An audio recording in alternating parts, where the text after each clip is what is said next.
السلام علیکم۔ اگر آپ نے ابھی تک ہمارے چینل کو سبسکرائب نہیں کیا ہے تو ہمارے چینل کو سبسکرائب کریں اور ساتھ میں بیل آئیکن کو پریس کریں۔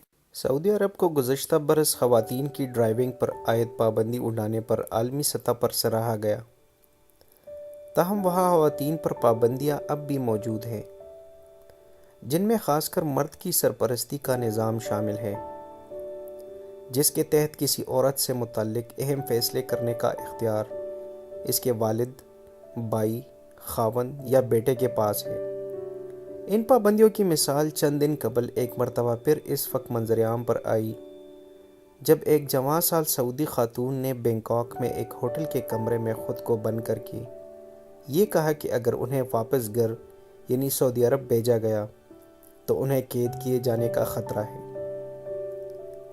سعودی خواتین کو پاسپورٹ کی درخواست دینے، بیرون ملک سفر یا حکومتی اسکالرشپ پر بیرون ملک پڑھنے، شادی، قید سے رہائی، حتیٰ کہ استحصال کا شکار خواتین کی پناہ گاہوں سے باہر آنے کے لیے بھی اپنے کسی مرد رشتہ دار کی اجازت درکار ہوتی ہے۔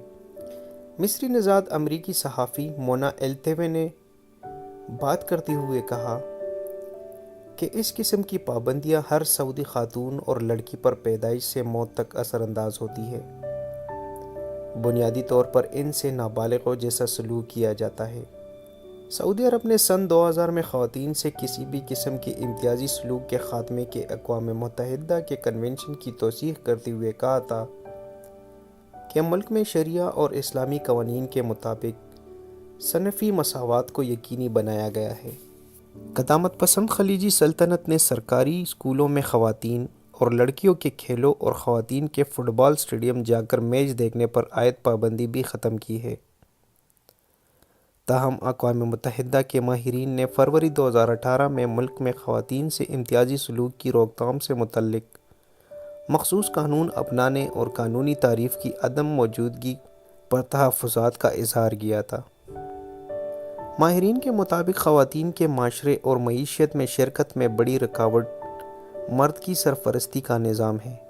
کہا جاتا ہے کہ یہ نظام سعودی مذہبی اسٹیبلشمنٹ کی جانب سے ایک قرآنی آیت کی تشریح سے اخذ کیا گیا ہے، جس کے مطابق مرد عورتوں کے محافظ اور کفالت کرنے والے ہیں، کیونکہ خدا نے انہیں عورتوں سے زیادہ طاقتور بنایا ہے اور وہ اپنے وسائل سے ان کی کفالت کرتے ہیں۔ ہیومن رائٹس نے سن 2016 میں کہا تھا کہ سعودی سلطنت مرد کی سرپرستی کے نظام کو بعض علاقوں میں واضح طور پر اور براہ راست نافذ کرتی ہے، اور متعدد خواتین کو جنہوں نے اسے چیلنج کیا، قید اور استحصال کا سامنا کرنا پڑا۔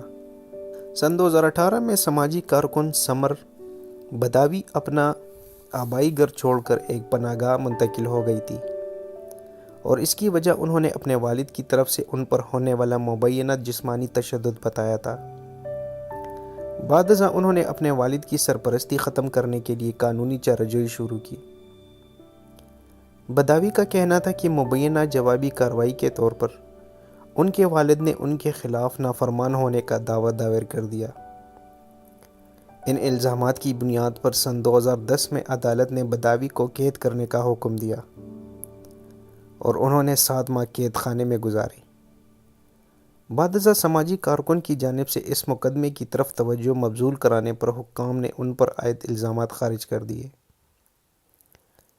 اسی طرح ایک اور سماجی کارکن مریم بھی سن 2017 میں نافرمانی کے الزام میں 3 ماہ قید و بند کی سہولتیں برداشت کر چکی ہے۔ سماجی رابطوں کی ویب سائٹس پر سرپرستی کے قوانین کے خلاف مہم چلانے کے باعث انہیں اپنے والد اور بھائی کی طرف سے مبینہ تشدد کا نشانہ بنایا گیا، جس کے بعد وہ گھر چھوڑ کر چلی گئی۔ ان کے ساتھی سماجی کارکنان نے ان کی رہائی کو اپنی جیت سے تعبیر کیا، کیونکہ یہ رہائی کسی مرد سرپرست کی غیر موجودگی میں عمل میں آئی تھی۔ یہاں تک کہ وہ خواتین جو ابتدائی طور پر بیرونی ملک فرار ہونے میں کامیاب ہوئی، وہ بھی بعد ازاں قید سے نہ بچ پائی۔ سن 2017 میں دینا علیہ السلام کو زبردستی فلپائن سے واپس سعودی عرب لے جایا گیا، جبکہ وہ آسٹریلیا جانا چاہتی تھی۔ ان کے مطابق وہ زبردستی کی شادی سے بچنے کے لیے گھر سے بھاگی تھی۔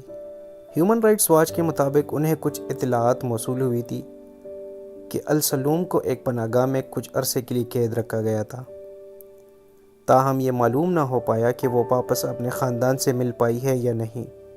عورتوں کے حقوق کے لیے سرگردہ کارکنان بہت عرصے سے سرپرستی کا قانون ختم کرنے کا مطالبہ کر رہے ہیں۔